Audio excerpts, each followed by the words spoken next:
Our inability to show gratitude and show appreciation to the most direct favor of Allah, our parents, has something to do with our inability to pray on time, our inability to make dua sincerely, our inability to cry in salat. They're directly related. وَبِالْوَالِدَيْنِ إِحْسَانًا. This ayah is not about the rights of parents. It's about the rights of parents when they get difficult to deal with. When do parents get difficult to deal with? When they get old. That's why the ayah goes straight. إِمَّا يَبْلُغَنَّ عِنْدَكَ الْكِبَرَ. If they reach at all, if they at all reach in your midst, عِنْدَك is critical here. عِنْدَك, without عِنْدَك you can say إِمَّا يَبْلُغَنَّ الْكِبَرَ أَحَدُهُمَا أَوْ كِلَاهُمَا. If either one of them or both of them reach old age. Allah added, إِمَّا يَبْلُغَنَّ عِنْدَك, along with you, alongside you, in your midst, in your company. So they're getting old in a different state is something else. They're getting old in a different country is something else. It's so much easier to deal with. Why? Because the moment the conversation gets rough, can't find the connection. I'll call you back. Oh, somebody's at the door. You can find an excuse. But when they live with you, when they live next door, when they see the car parked, they know you're home. They're knocking on the door. You didn't come yesterday. Why is your house so dirty all the time? How come you don't do this and how come you don't do that? You really don't know how to raise kids. And they'll say things to you as you get older and it's gonna boil your blood. And then you have a certain way of, especially the parents here, you have a certain way of raising your kids. You can't eat candy, you can't do this, you can't do that, and they go to Dadi's house. And what happens? All the rules are out the window. This kid comes in front of me with like 4 candies in his hand. He goes, oh, look at this. Daddy gave them to me. Your mama. What you gonna do about it? And now you go, Mom, don't give them sugars. Don't let them watch SpongeBob. Don't do this. Don't do that. Like,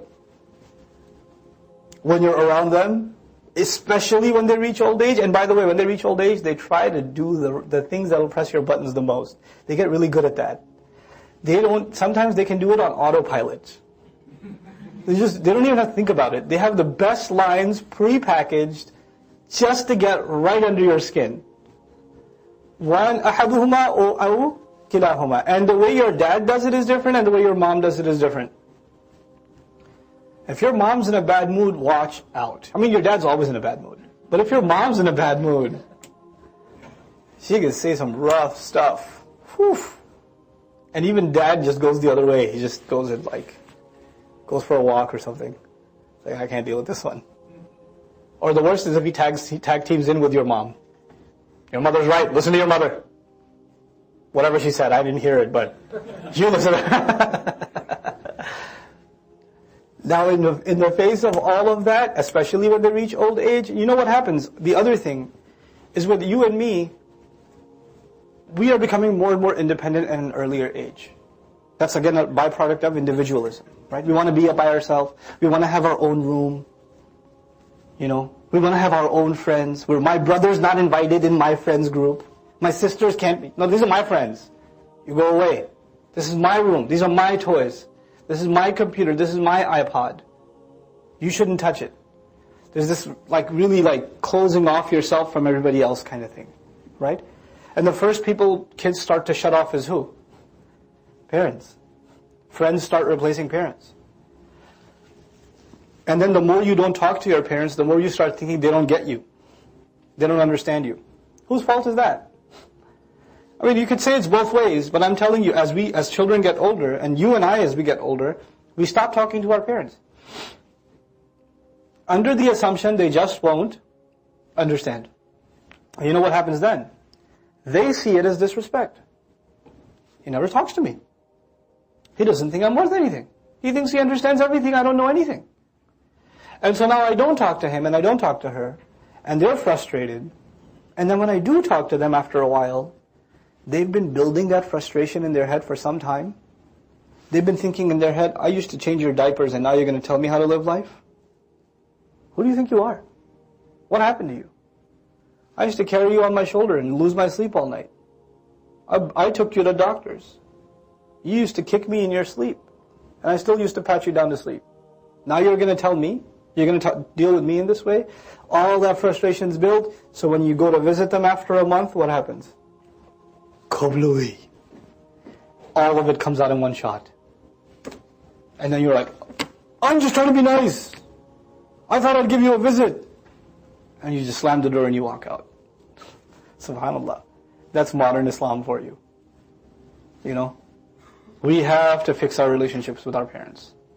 Number one priority for all of us. All of us.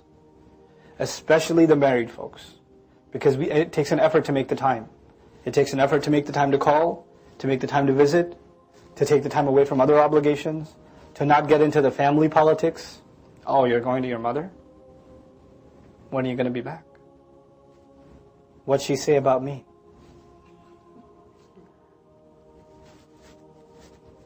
You have to fight all of that and give time to your parents. Now, will you hear agitating things from them? Yes. لِكَيْ لَا يَعْلَمَ مِنْ بَعْدِ عِلْمٍ شَيْئًا. Allah said about old age, he reaches a point where after knowing so much, he doesn't know anything. Sometimes your parents will say things and you're like, why don't you know that? You know, your dad will hand you a computer and say, keep pressing it, nothing's working. Like, Dad, just give me that, let me just tell you. No. You have to swallow it and say, okay, and hold on, let me try to help. Then he'll say, you don't know anything. And then at that point, what are you going to do? No, I know I don't know anything, Dad. Let me just try, okay? Is that okay? Or you're going to make it worse. You messed this up anyway. You know? Sorry. I'm so sorry I messed it up. Well, I'll fix it. Let's fix it together. Oh man, it'll take a lot of swallowing on your part to keep a part of that conversation. As opposed to say, forget it. Who needs this? Dad, so ridiculous. All you had to do was click send. So all you have to do is so easy. Why is it so hard for you? You can't be like that. You can't be condescending like that. It'll take a lot of patience from you and me. And it doesn't matter how much knowledge we have. We all get tested with this. It doesn't matter who's the teacher, who's the student, who's the alim, and who's the muta'allim. It doesn't matter. All of us will have to go through this grind. فَلَا تَقُلْ لَهُمَا أُفٍّ. You know what uff means in Arabic? Uff actually originally means nail clippings that are disgusting, just lying around, or dirt or filth. You look at it and you go, ah! Ugh.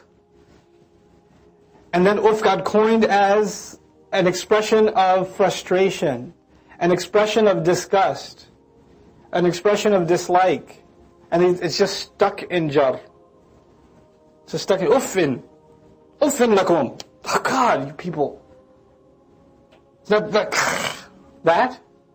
Or the... Some people don't even say a word. All they do is take a deep exhale. That's their uff. Some people, it's their facial expressions.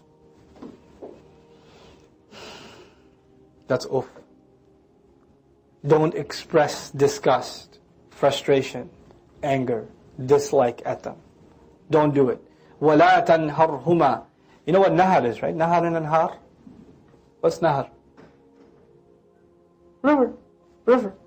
Nahara, the verb in Arabic, nahara yanharu, nahran, is for something to splash really hard. Like, you know, if you splash water in your face, nahartuka, like psh, it slapped you in the face. From it you get scolding. Because a scolding to the one who's receiving it feels like what? Like they're being splashed. And by the way, you know why it's said like that? Because the one who's yelling at the top of their lungs is spitting out. They're literally splashing too. Okay? وَلَا تَنْهَرْهُمَا الزَّجْرُ الشَّدِيدِ يعني. Don't scold them. Don't raise your voice at them. Don't talk back at them. Don't snap at them. Don't lose it around them. وَقُلْ لَهُمَا, and at the same time speak to both of them قَوْلًا كَرِيمًا, in noble, gracious speech. Speak to them in graceful, noble terms, showing them the ultimate respect. وَخْفِضْ لَهُمَا. We're still not done with the parents. Lower